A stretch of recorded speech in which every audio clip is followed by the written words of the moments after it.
Good day.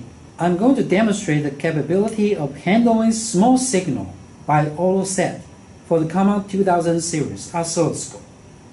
Two oscilloscopes will be used for this demonstration, including Instek GDS 2000E and Keysight DSOX 2008.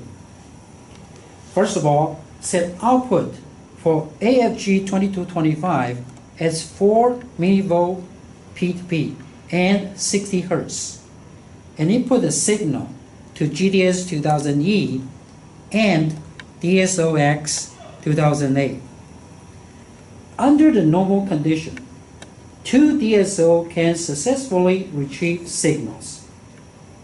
But after pressing default and select AutoSet, we can determine which DSO has a better AutoSet capability if signals can be successfully retrieved.